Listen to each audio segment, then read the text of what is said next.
Hello everyone. So recently I appeared in IELTS exam for the first time. I took the academic one and I scored an overall 8 band. 8.5 in listening and reading each and 7.5 in speaking as well as writing. So I'm gonna share how I prepared it without any academy. We have 4 parts in the IELTS test: listening, reading, writing and speaking. And the minimum requirement in most of them is usually 6.5 or 7, and if you're a doctor you must have 7 bad in all of these parts. Before starting the preparation or attempting any mock test, you must understand each component of the test. Listening, reading and writing take place on the same day without any break, and speaking takes place on any other day. It can be the day before your listening, reading, and writing, or it can be after your listening, reading, and writing test. You can take the paper based IELTS or you can take the computer based IELTS. I personally suggest the paper based IELTS because you have a question paper, you can write on it with a pencil and you can even change it. And at the end, you can transfer your answer at the answer sheet. And most of us are not that used to typing on a laptop or computer, so it takes a lot of time in the writing process.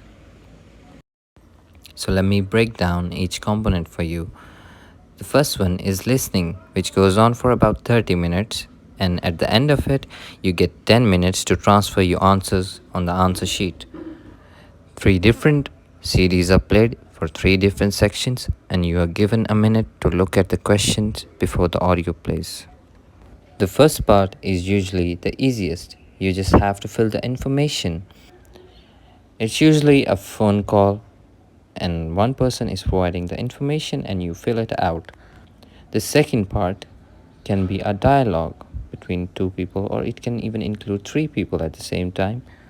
Always look at the question what they are asking, because sometimes you're supposed to pick 2 answers and you end up picking one, and then you get confused and then you lost track of the audio, and once you lost track of it, then all of your answers are gonna be wrong.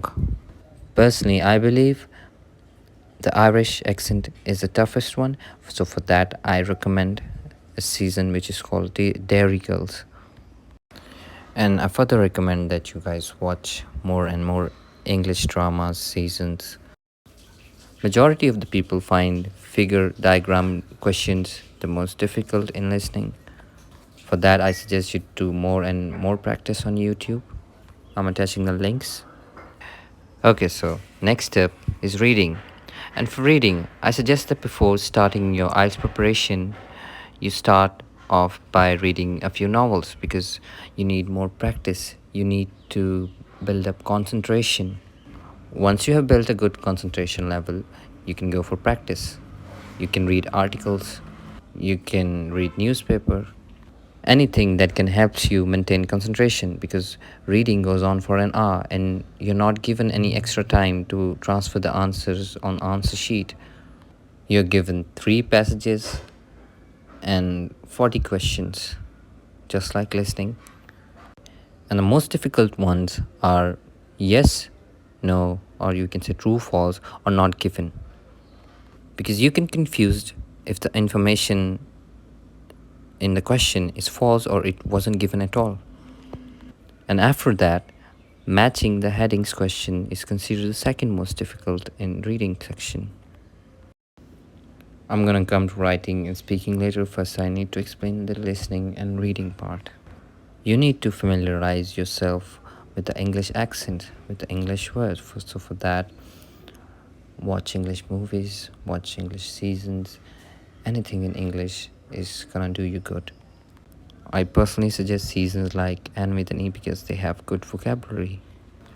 Next step, you need maximum practice for questions that include interaction between 2 students or a tutor and 2 students or 1 student.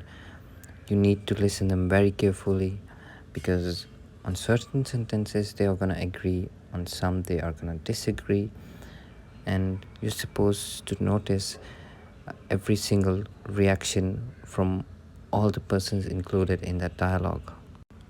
Figure/diagram questions also need a lot of practice, so I'm attaching a link. You can go to that video and practice as many diagrams as you can. Reading is the second part of this test, and I have explained how many questions and sections does it have and what kind of practice do you need. In this section, you need the maximum concentration, because when we are reading something, we lose concentration.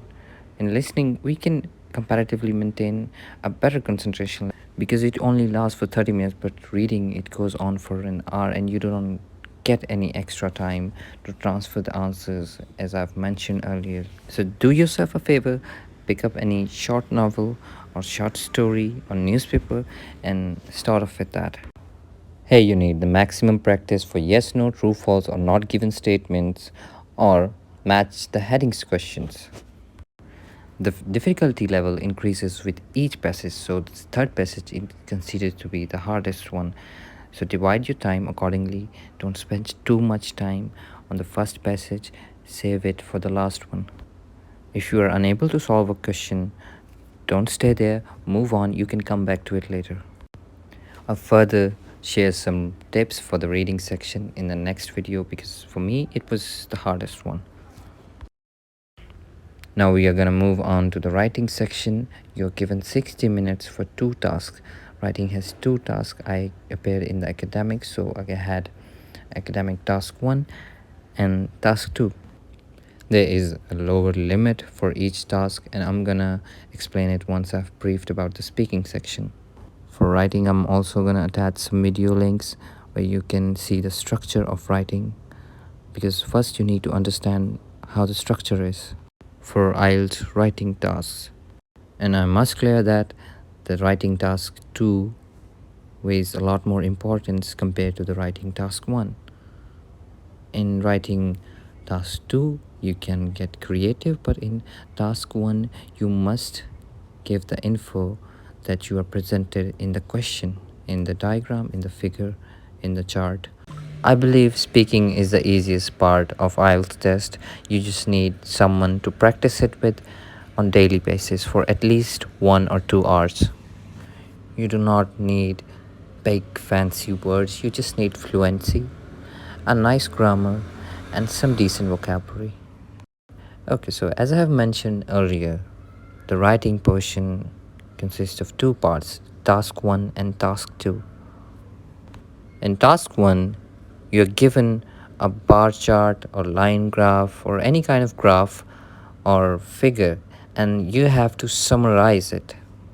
In task 1, the lower limit for words is 150, but you must also be careful that your words should not exceed 250 words. I said because then it's not going to look like a summary, it's going to look like an essay. I completed my task 1 in 180 or 190 words. And you must not include your opinion or conclusion in the task 1. Task 1 structure goes like the intro, overview, 2 to 3 body paragraphs. You do not include a conclusion in it. The task 2 holds more importance, so you must practice it more than task 1. Here you are given the freedom to share your opinion, to agree or disagree. So you gotta read more and more model answers for both tasks. I'm attaching the links of videos where you can see how the structure works in both tasks. So speaking goes on for about 10 to 15 minutes, and the examiner is gonna ask you questions in 3 parts. The first part includes your intro. The examiner is gonna ask you questions like what's your name, what you do, if you're studying, where are you from, about your family. Second part, you're gonna be given a question on a paper, and then you're gonna given blank paper with a pencil. You can write down a few points on it, and they are gonna ask you for speak on that topic for about 1 to 2 minutes, and you must speak on it for 2 minutes. You don't need to worry about exceeding the time limit, because they are gonna tell you that you have talked for about 2 minutes and you can stop now. And in the last part, they are gonna ask you questions on any topic. I'm gonna attach a link and you can see what kind of topics and questions they can be. And you must have a study partner or practicing partner for the speaking portion, because you need to be fluent in it. You do not need to get confused. They don't want to see how many fancy words you can use. They just want to see if you can carry on a conversation in a natural manner. So that's all from my side. See you in the next video.